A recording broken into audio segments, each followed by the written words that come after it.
Dalam video kali ini kita akan membahas mengenai beruntusan. Jadi mungkin di antara kita sudah banyak yang familiar mengenai beruntusan ini ya. Jadi kita mulai ngebahas dulu beruntusan itu seperti apa sih gitu ya. Halo, Assalamualaikum warahmatullahi wabarakatuh. Saya Dr. Susan Tristianti. Dalam video kali ini kita akan membahas mengenai beruntusan. Jadi mungkin di antara kita sudah banyak yang familiar mengenai beruntusan ini ya. Jadi kita mulai ngebahas dulu beruntusan itu seperti apa sih gitu ya. Jadi beruntusan sendiri adalah keadaan kulit yang menggambarkan permukaan kulit kita teraba tidak rata, teraba kasar, dan terlihat seperti ada bintik-bintik kecil yang menonjol. Biasanya terjadi pada kulit muka, bisa terjadi pada lengan bagian atas, bisa terjadi di punggung, di dada, bisa terjadi juga di paha, di leher, juga bisa terjadi di daerah tersebut. Jadi kalau ada yang bertanya ke saya, "Dok, memang beruntusan itu bisa terjadi di daerah tersebut?" Ya iya, tetapi kadang-kadang yang jadi masalah dan sering bikin para remaja pusing adalah beruntusan di muka. Jadi beruntusan ini bisa 1 atau 2 buah aja beruntusannya, atau bisa juga bergerombol. Oke, penyebab dari beruntusan bisa karena komedo, bisa juga karena infeksi folikel rambut, bisa juga karena eksim atau dermatitis, bisa juga dermatitis milia, bisa juga keratosis seboroid, bisa juga karena hal yang lainnya, tetapi yang tersering adalah hal tadi yang saya sebutin. Cuman biasanya yang lebih sering lagi adalah karena komedo, iritasi, dan milia. Cuman kalau milia sendiri biasanya mungkin kalau orang yang sudah pernah bisa membedakan, milia itu biasanya bintiknya itu daerah atasnya terdapat kayak seperti warna putih, tetapi ketika diraba agak keras, itu milia. Tetapi kalau yang komedo tidak seperti itu. Terus yang iritasi juga tidak seperti itu. Tapi yang milia itu khas banget, biasanya bintiknya itu di lapisan atasnya itu ada berwarna putih dan itu keras. Kalau jerawat itu kan putihnya lunak ya, kalau isinya pus atau nanah. Kalau itu isinya agak keras. Terus juga komedo ini sebenarnya terjadi karena apa sih, Dok? Nah, komedo ini biasanya terjadi adalah karena penumpukan sel-sel mati dan minyak yang terperangkap di dalam pori rambut, kelenjar rambut. Jadi di pori-pori ini terperangkap, terus setelah itu menumpuk lama-lama menjadi komedo. Dan kelamaan dari komedo itu bisa menyebabkan jerawat. Oke, paham ya sampai situ? Terus, Dok, yang bisa menyebabkan terjadinya komedo, bisa menyebabkan terjadinya beruntusan itu disebabkan oleh apa aja sih? Banyak ya penyebabnya, tetapi yang tersering adalah 1, perubahan hormon. Perubahan hormon lebih cenderung biasa terjadi pada anak yang mulai remaja. Biasanya dari anak yang kecil, misalkan SD, tiba-tiba dia kelas 6 atau kelas 1 SMP atau SMP kelas 3, misalkan sudah mulai mau haid. Nah, itu mulai terjadi perubahan hormon, di mana hormon estrogen atau progesteron, hormon seks pada perempuannya sudah mulai aktif. Terus pada yang laki-laki biasanya suaranya udah mulai berubah, terus juga hormon testosteronnya naik. Itulah mulai sedikit terjadi perubahan atau terjadi beruntusan ini. Biasanya kalau pada anak remaja seperti itu. Tetapi kalau pada orang dewasa juga bisa terjadi beruntusan karena perubahan dari hormon sendiri. Terus yang kedua adalah sering terjadi karena stres.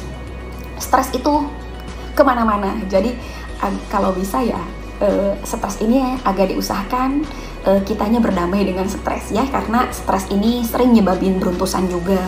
Terus juga adalah tangan yang tidak bersih, terus kamu tidak menjaga kebersihan, tangan tidak bersih, kamu main pegang-pegang aja ke muka. Nah, itu juga sering menyebabkan beruntusan. Terus yang keempat itu adalah produksi minyak yang berlebihan. Bisa juga disebabkan karena obat-obat tertentu. Obat-obat tertentu bisa menyebabkan beruntusan. Nah, terus yang tersering lagi adalah kesalahan dalam pemilihan kosmetik. Nah, ini juga harus hati-hati karena salah tadi memilih kosmetik tidak sesuai dengan jenis kulitnya, lama-lama kulitnya jadi beruntusan. Oke, paham ya sampai sini? Terus kita sekarang membahas tentang gimana sih caranya biar beruntusan ini tidak terjadi atau biar beruntusan ini berkurang. Sebenarnya yang harus kamu perhatikan, yang pertama adalah kamu harus rajin-rajin cuci muka. Nah, sesuaikan. Jadi kamu harus cari sabun yang memang sesuai dengan jenis kulit kamu. kamu cari sabun yang sesuai dengan jenis kulit kamu. Terus kedua, kamu perhatikan, kamu sering tidak memakai kayak CC cream, BB cream, atau krim yang foundation, atau sering tidak memakai make up. Kalau kamu sering memakai make up, kamu harus menerapkan double cleansing. Double cleansing itu adalah pencucian 2 kali. Jadi kamu harus memakai seperti kayak makeup remover, yang misalkan make upnya kamu pertama-tama memakai dulu yang berbasis air seperti micellar water. Atau kalau kamu pakai make up yang waterproof, berarti kamu harus memakai yang base-nya adalah minyak. Pakai dulu micellar waternya sama kamu. Sudah dipakai micellar waternya, baru pakai sabun. Jadi micellar water duluan, setelah micellar water pakai kapas, sudah bersih, yakin kulitmu bersih. Setelah itu baru kamu cuci muka dengan sabun, menggunakan sabun yang sesuai dengan jenis kulit kamu. Yang kedua, tidak kalah pentingnya adalah pemakaian pelembab. Kenapa? Jadi kadang-kadang muka kamu tumbuh beruntusan, itu karena kulit kamu tidak terhidrasi dengan betul. Jadi kelembabannya terganggu. Jadi pada saat itu kamu harus butuh pelembab. Jadi orang yang kulitnya berminyak dan orang dengan yang kulitnya kering, itu pelembabnya tidak sama. Tetapi orang yang kulit kering dan kulit berminyak, sekalipun jerawat, semuanya butuh pelembab. Paham ya? Tetapi tidak boleh salah. Jadi tetap kedua yang penting adalah pelembab. Selain tadi mencuci muka, terus pelembab.